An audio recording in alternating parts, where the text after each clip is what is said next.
하나님 말씀은 신약 구약성경 이사야서입니다. 30장 18절에서 26절까지 말씀을 봉독해 드리겠습니다. 구약성경 1002면에 있습니다. 구약성경 1002면 이사야서 30장 18절에서 26절까지 말씀을 봉독해 드리겠습니다.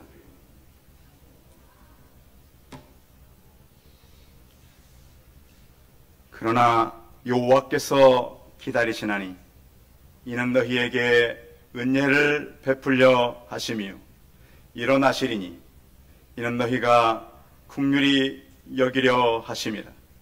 대저 여호와는 정의의 하나님이심이라.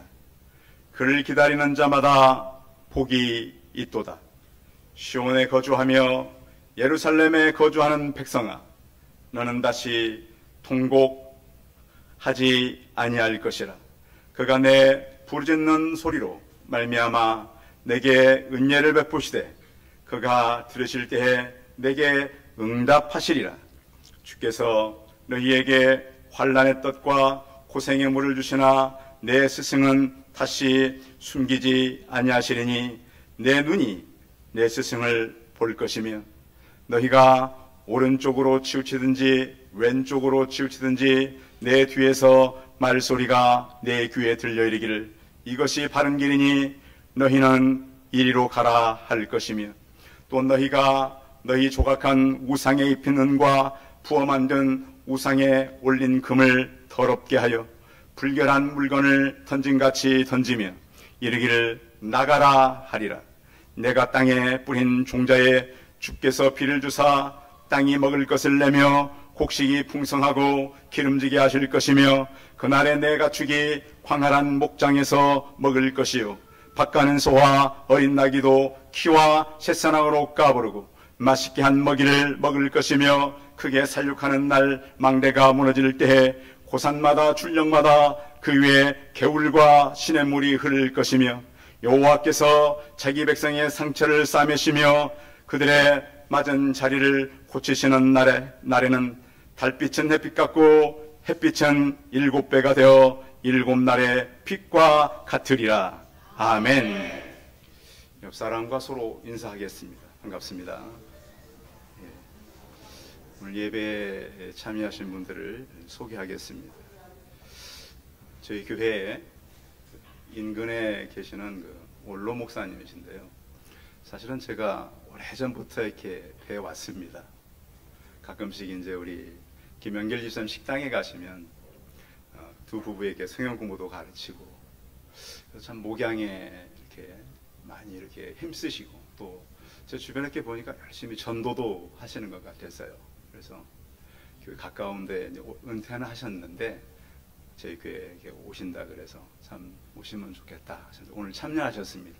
목사님과 사모님 박수로 환영하겠습니다. 감사합니다. 오셔서 늘 예배같이 참여하시고 또 가까운 게 계시니까 많은 또 대화들 신앙의 또 교훈들을 같이 나누면 좋을 것 같습니다. 그리고 또 우리 김영일 집사님 곁에 계시는 지인이신데 우리 장헌 성도님 박수로 환영하겠습니다. 고맙습니다. 감사합니다. 날은 좀 더워지고 있지만 하나님은 우리의 삶을 한 사람씩 이끌어 가십니다. 이전에 우리가 송파 이동에 있을 때 건물이 이렇게 1층이 이렇게 다른 이렇게 장사하는 곳으로 바뀌면서 건물 간판을 이렇게 먼저 걸었는데 인생 네컷이라고 하는 간판이었습니다. 여러분 기억하십니까? 잠실여고 교문 옆에 있었던 거 인생 네컷. 뭐 하는 곳일까요? 어르신들은 잘 모르시죠? 학생들이 가서 사진을 찍으면 네컷으로 딱 이렇게 찍히는 그 사진관입니다.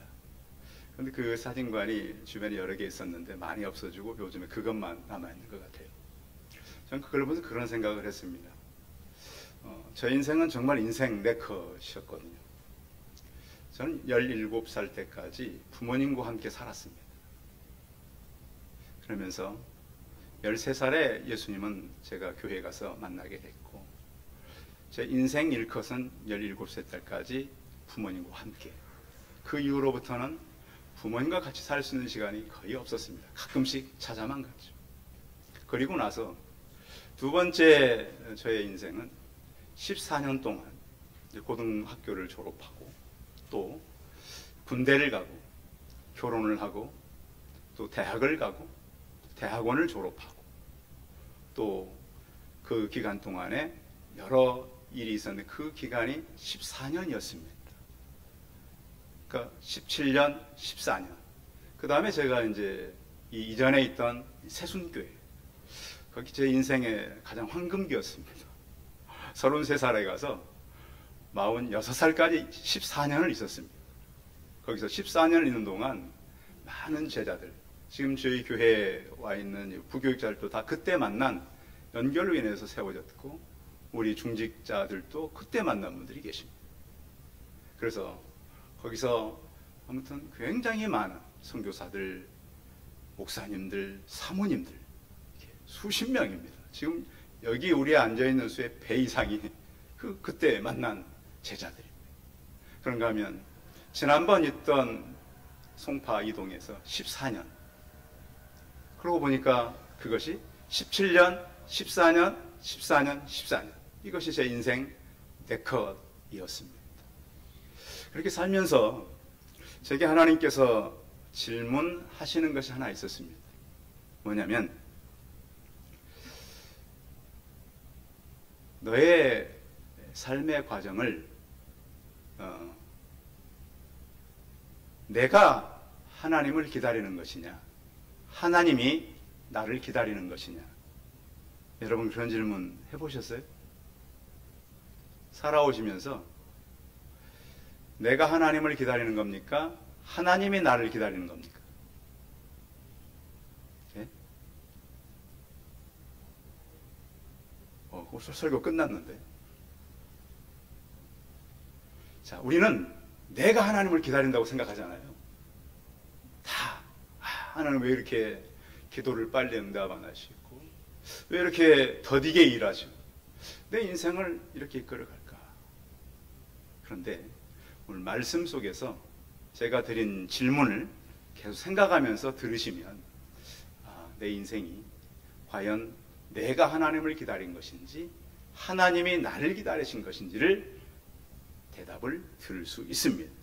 우리 인생은 기다림의 연속입니다. 그렇죠? 매일 기다려요. 기다리고 어떤 일이 이루어지길 원하고, 그럼 인생을 계속 살아가죠. 그런데 기다리는 사람에 따라 어떤 사람은, 여러분 그 고문 의자라는 게 있습니다. 이렇게 포로가 된 사람들을 잡아다가 치조하거나, 그런 고문 의자에 앉은 사람들은 시간이 빨리 가겠어요? 천천히 가겠어요? 너무 천천히 가죠. 여러분 인생에서 어느 시간이 가장 길었나요? 지금까지 살아오면서 이 시간은 정말 길다. 제가 정말 뼈저리게 느꼈던 긴 시간이 한 번 있었습니다. 처음 이제 부모 떠나 열차 타고 훈련소 가가지고, 훈련소 첫날 제가 이제 그 외곽 근무가 걸려 있었는데 2시부터 3시 사이 1시간이 걸렸습니다. 이제 탁탄띠를 메고 MC는 총을 들고 이렇게 서라 있으래요. 이 총 이게 2-3kg밖에 안 되는데 처음 들면 이것도 잘 자세가 안 나와요. 이게 각도를 잘 하면 되는데 모르니까 이 각도로 또 하고 있는데 5분 되니까 이게 무겁겠어요, 안 무겁겠어요? 5분 지나니까 옆에 조교는 서 있고 친구랑 둘이, 얘는 이쪽 나는 이쪽에 서 있었어요. 동기랑 같이. 근데 그 1시간이 그렇게 길었던 생각이 나요. 와, 이래서 휴가는 꿈이요 제대는 전설이구나. 그것을 뼈저리게 느꼈던 그 1시간이 그렇게 인생에 길었었어요.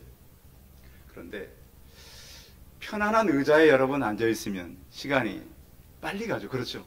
여러분 요즘 이렇게 더운데 카페 같은데 아주 경치 좋은데, 앞에 뷰 좋고 아주 그 맛있는 그 음식이 앞에 있고 시원한 데 앉아있으면 시간이 굉장히 빨리 가죠. 그렇죠?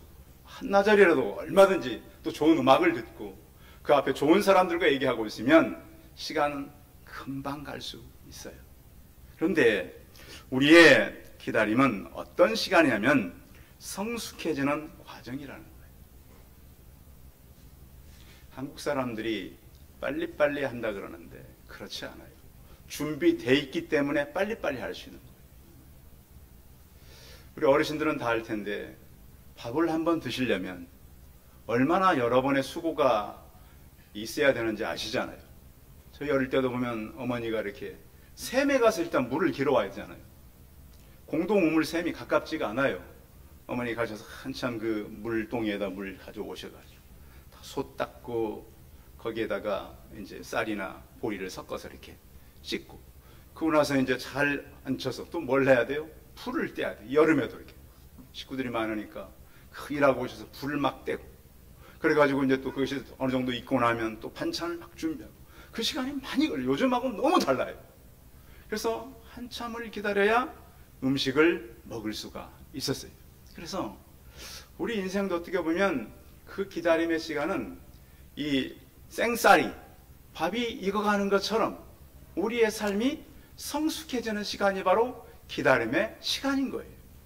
그런가 하면 우리의 기다림은 그릇과 같아요. 여러분 쓰는 이 도자기 그릇들 많잖아요, 요즘에. 그 그릇이 완성되기 위해서는 흙을 갖다가 이렇게 이 물레 위에 올려놓고 그걸 또 빚는데 이 흙을 한두 번 치는 게 아니잖아요. 치고 또 그릇을 만들어 갔던 것은 또 이게 잘못돼 가지고 또 버리고 다시 갖다 하고 또 그 그릇이 어느 정도 완성되면 그늘에 말렸다가 불에 구워서 그 불이 굉장히 도수가 높잖아요. 들어갔다 나와서 또 거기서 깨지지 않고 잘 견뎌야 사용할 수 있는 그릇이 된다는 거예요. 그래서 우리의 기다림은 이렇게 성장하는 기간이고 또 우리의 신앙도 처음에는 뜨거움으로 오지만 흔들려요, 안 흔들려요? 흔들려요. 예수님 제자들 보십시오. 12명 택했는데 예수님이 막상 어려움 만나자 다 어떻게 됐어요? 한 명이라도 남았어요? 예수님 곁에 남은 사람이 있었어요? 다 도망갔어요. 제일 어린 요한만 나중에 십자가 앞에 서 있었어요. 근데 사람은 쉽게 흔들릴 수밖에 없다. 근데 분명한 것은 기다림의 끝에는 열매가 있다는 거예요. 그래서 기다린다는 거예요.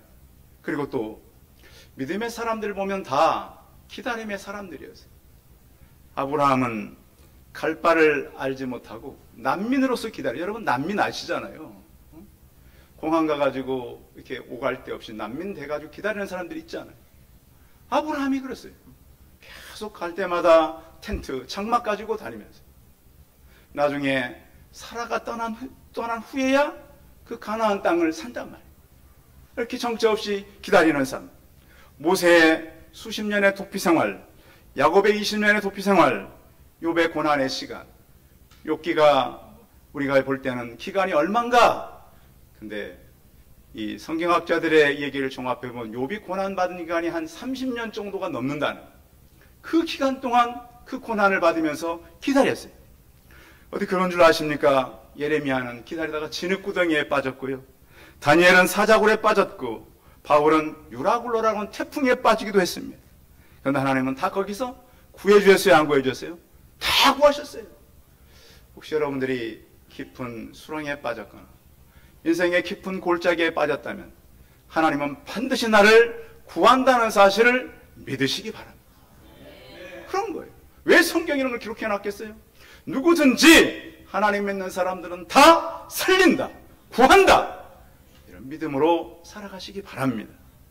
그래서 하나님은요, 이스라엘이 어려울 때만, 그런데 이스라엘이 하나님 나라인데 하나님을 의지하지 않습니다. 어려워지면 꼭 북쪽에 아수르를 의지하려고 그러고 밑에 애굽을 의지하려고, 자꾸 이제 머리를 써가지고 자기들이 무슨 뭐 힘도 없는 사람들이 자꾸 이간질을 하려고 그래서 결국은 자기들이 다 망하잖아요.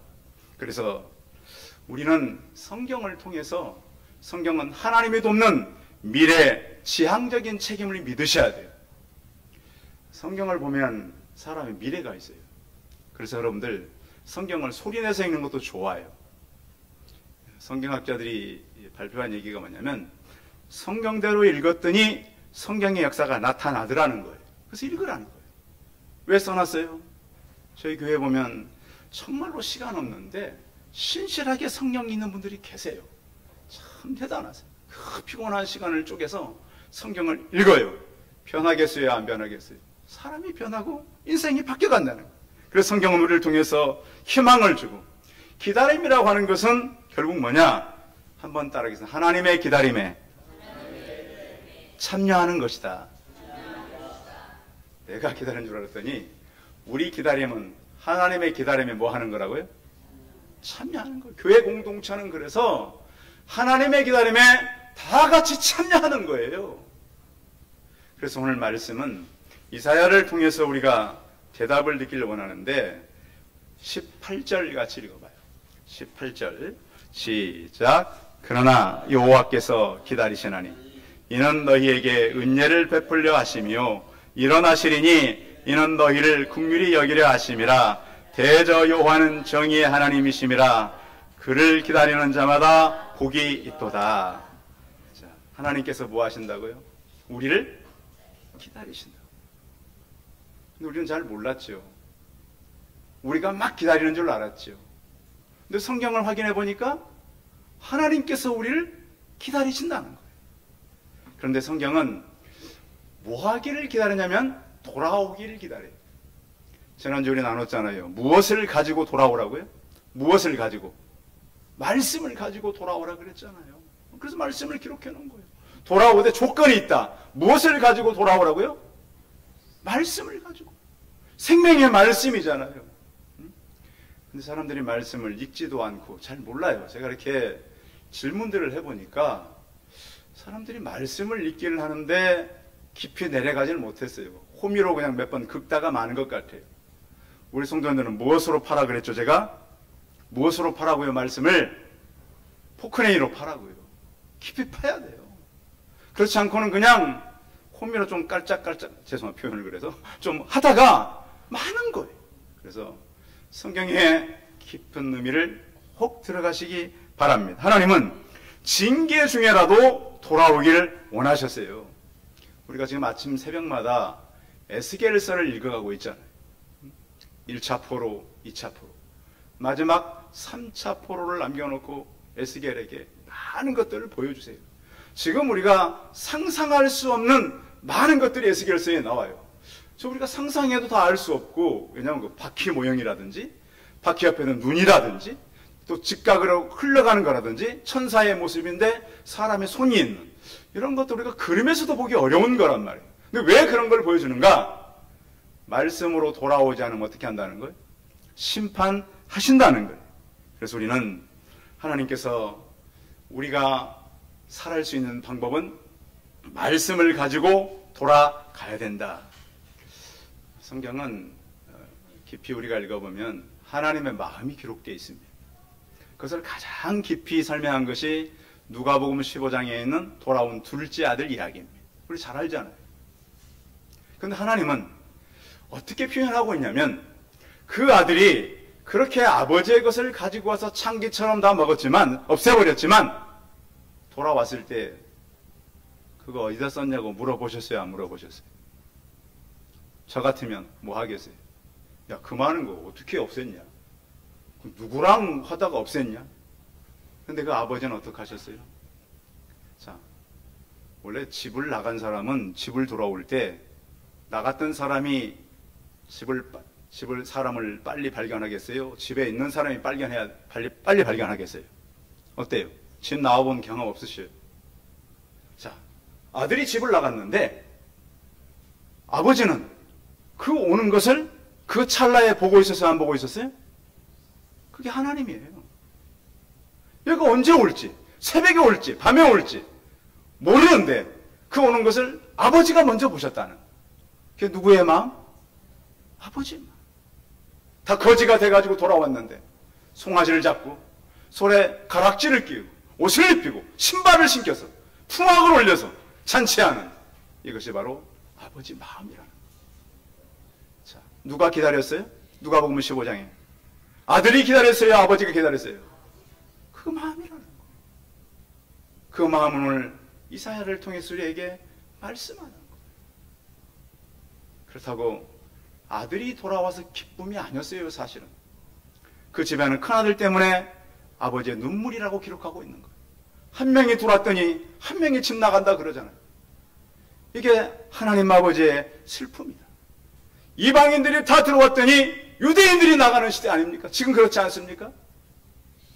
지난주에 제가 그들의 신랄하게 얘기했잖아요. 그들이 지금 유대인들이 어떻게 처참하게 살아가는지, 하나님 모세의 가장 악한 일을 지금 유대인들이 텔라비브 해변에서 하고 있다는 것을 말씀을 드렸어요. 그래서 우리는 하나님께 돌아가기를 결단하시기 바랍니다. 왜 저는 결단하라고 그러냐면 내가 결단하지 않고는 변화가 없어요. 교회를 많은 분들이 다니는데 둘째 아들처럼 돌아가기를 결단하시기 바랍니다. 아버지께로 가야만 나는 소망이 있다. 두 번째는 기다리는 동안 하나님께서는 무슨 일을 하시는가입니다. 한 번 더 질문 드릴게요. 자, 우리 하나님을 믿는데 내가 하나님을 붙드는 것일까요? 하나님이 나를 붙드는 것일까요? 1번 명쾌하니까 2번 금방 하시네. 그래요. 우리는 내가 꼭 하나님을 붙잡고 있는 것 같지 않아요? 근데 성경은 누가 나를 붙잡고 있다? 하나님의 나를 붙들고 있는 거예요. 그래서 성도의 견인이란 말 아시죠? 한 번 택한 백성은 어떻게 한다? 끝까지 천국을 데려간다. 그래서 하나님께서 우리를 이끌어 가시는데, 그러면 기다리는 동안 하나님은 무슨 일을 하는가? 19절 읽어봐요. 19절 시작. 시온에 거주하며 예루살렘에 거주하는 백성아, 너는 다시 통곡하지 아니할 것이라. 그가 내 부르짖는 소리로 말미암아 내게 은혜를 베푸시되 그가 들으실 때에 내게 응답하시리라. 자, 하나님은 우리가 기다리는 동안 우리가 계속 기도하는 것을 응답하고 계십니다. 어떤 일을 하느냐? 우리를 회복시키십니다. 자, 그래서 회복시키시되 우리를 불쌍히 여기십니다. 가끔씩 보면 이제 TV에 보면 시골 같은 데 가가지고 리포터들이 사랑하는 말 했냐고 물어보잖아요. 사랑한다는 말 하고 사십니까? 억지로 시켜가지고 이제 사랑합니다 하시는 분들 계시지 않습니까? 근데 성경을 찾아보면 사랑보다 좀 더 깊은 단어가 하나 있습니다. 따라 할까요? 불쌍히 여기소서. 진짜 불쌍히 여겨. 제가 저희 교회 여기 안에 14년 동안 배운 것은 바로 그겁니다. 아버지 마음과 불쌍히 여기는 마음. 불쌍히 여긴다라고 하는 것은 그 죄값까지 다 감당한다는 얘기예요. 그래서 예수님 앞에 와서 불쌍히 여겨서 기도했던 사람들을 다 들어주셨습니다. 성도 여러분, 저는 우리 성도들의 기도가 예수님 사랑합니다 보다는 예수님 나를 불쌍히 여기소서, 이런 기도가 있기를 바랍니다. 왜냐하면 하나님은 우리가 기다리는 동안 일하시기 때문입니다. 그래서 이제 우리가 하나님 앞에 나와서 예수님의 가치관을 가지고 살 수 있습니다. 하나님께 나를 붙들고 계십니다. 그래서 이렇게 하나님께서 우리 한 사람 한 사람을 기다리시고 또 붙드시고 기다리는 동안 일하시고 우리에게 또한 풍성한 것들을 주신다고 말씀하고 있습니다. 23절 읽어보겠습니다. 23절 시작. 내가 땅에 뿌린 종익자에게 그래서 비를 주사 땅이 먹을 것을 내며 곡식이 풍성하고 기름지게 하실 것이며 그날에 내 가축이 광활한 목장에서 먹을 것이요. 근데 제가 읽으면서 좀 어려운 그 단어들이 있었는데요. 24절입니다. 24절 같이 읽어봐요. 24절 시작. 와 어린 날 키와 새사랑으로 까부르 맛있게 한 먹이를 먹을 것이며. 여러분, 이 까부른다는 말이 뭐예요? 까부르고. 우리 교육자들 아세요? 그래요. 맞아요. 까분단 말이 곡식을 발라낸다는 거예요. 찢는다. 자, 그 키라는 건 아시죠, 이거? 쇠스랑도 아시죠? 이게 무슨 얘기냐면, 동물들이 주로 이제 그냥 밭에 나가서 그냥 그 산 들가서 뜯어먹는 거, 자연에서. 그것이 아니라, 동물들도 이렇게 껍질하고 알곡이 분리된 사료를 먹게 된다. 그러니까 맛있는 음식을 먹는다. 또 더 깊은 의미는 뭐냐면 간을 맞추어서 먹는다는 의미가 포함되어 있어요. 그러니까 음식도 다 그냥 그들이 가서 막 풀 뜯어 먹고 구해 먹는 것이 아니라 사람이 곡식을 갖다가 다 껍질과 알곡을 분리해서 또 간을 맞추어서 곡식을 먹게 하겠다. 요즘 강아지들 집에 키우는 분들을 보면 강아지 그 먹는 음식들 있잖아요. 이미 고대 때부터 하나님께서 그렇게 살게 하겠다. 왜? 내가 이제 복을 주실 것이기 때문에. 그럼 그 복은 어떤 복을 허락하실까요? 여러분 혹시 요즘에 살면서 요즘 직장들도 어렵고 사업들도 어렵다 그러는데 여러분이 혹시 광야를 가고 있다면 그 광야에 길을 내시는 분이 계심을 믿으셔야 됩니다. 분명히 이사야서의 말씀이잖아요. 내가 광야에 뭘 내겠다? 길을 내겠다. 사막에 뭘 내겠다? 강을 내겠다. 그걸 믿어야 돼요? 안 믿어야 돼요? 믿으셔야 돼요. 저는 그래서 그런 확신을 가져요. 아무리 어려운 직장도 힘든 장소도 하나님 믿는 사람이 가면 그곳은 광야라도 길이 나고 사막이라도 강이 흐르는 그러한 장소로 바뀔 줄 믿고 성실하게 신실하게 살아가시기 바랍니다. 이 시대가 어떤 시대입니까? 말씀을 많이 아는데요, 하나님과 소통이 없어요. 그러다 보니까 어떤 현상이 있냐면 말씀을 많이 아는데 말씀대로 살아요, 안 살아요? 이게 문제인 거예요, 지금 우리 성도들이. 저도 그렇고. 많이 읽고 많이 들어요. 은혜만 받았다 그러는데 그 은혜 받은 거 아니에요, 보니까. 자, 여러분 말씀을 많이 알지만 그대로 꼭 사시기 바랍니다. 누가 그렇게 사셨어요? 예수님이 그렇게 사셨단 말이에요. 여러분 성경을 통해서 우리가 많은 거 배울 필요 없어요. 누구를 만나면 돼요? 예수님 한 분이에요. 저희 그 신학교 교수님들 만나면 신학 많이 먹고 역사상 많이 하는데 중요한 건 이분이 누구를 잘 몰라요? 교수님 예수님을 잘 몰라 보니까 나중에 가면 인문학 하고 있어요. 신학이 아니라. 이런 대한민국 신학교가 얼마나 많습니까? 그래서 제가 대한민국에 그래도 괜찮다는 학교를 가봤잖아요. 이 사람들이 와가지고 인문학 가르치는 거 예수님 모르니까. 성도 여러분, 예수님은 우리 오늘 이게 말씀을 통해서 시편 136절에 보면 파수꾼이 아침을 기다림보다 내 영혼이 주를 더 기다리나니 참으로 파수꾼의 아침을 기다림보다 더하도다. 여러분이 만난 예수님을 기다리며 살아가시기 바랍니다. 어젯밤에 저는 설교를 가지고 몸부림을 쳤잖아요. 몇 번 깼어요. 왜냐하면 생명의 말씀은 그냥 던져지는 게 아니지 않습니까? 오늘 하나님께서 우리를 기다린다 그랬는데 정말 하나님의 기다림을 우리가 바로 이해하는지, 하나님께서 우리를 붙드신다 그러는데 정말 하나님께 나를 붙드시고 계신 것인지, 복을 준다 그러는데 정말 그 복이 임할 것인지. 베드로후서를 보면 베드로가 이렇게 말합니다. 사랑하는 자들아, 주께서는 하루가 1000년 같고 1000년이 하루 같은 이 한 가지 잊지 말라. 주의 약속은 어떤 이에 더디다고 생각하는 까치 더딘 것이 아니라 오직 너희를 위하여 오래 참으사 아무도 멸망치 않고 다 회개하기에 이르기를 원하시느니라. 그날은 도적같이 온다고 말씀하고 있어요. 하나님은 우리를 통해서 새하늘과 새 땅을 바라보게 하는 거예요. 현실은 어려울 수 있습니다. 어느 교회 칼럼에 보니까 이런 글이 쓰여 있었습니다. 기다리는 것은 지루하고 중요하지 않은 것으로 여긴다. 기다리는 것은 두렵고 낙심에 빠지고 믿음을 잃기도 한다. 사람들이 무익하고 중요하지 않게 생각하는 기다림의 시간을 성경에서는 중요한 덕목과 성품이라고 한다 그랬습니다. 성도 여러분, 우리의 기다림의 시간은 멈춤이 아니라 하나님이 일하시는 역동적인 시간임을 믿으셔야 됩니다. 우리는 기다린다고 생각하는데 그 기다리는 동안 하나님은 역동적인 일을 하고 계신다. 멈춘 것이 아니라 지금도 움직이고 계시는 그 하나님, 우리가 변하기를 기다리고 성숙되기를 기다리고 말씀의 사람으로 변화되기를 기다리시는 예수님을 만나시기 바랍니다.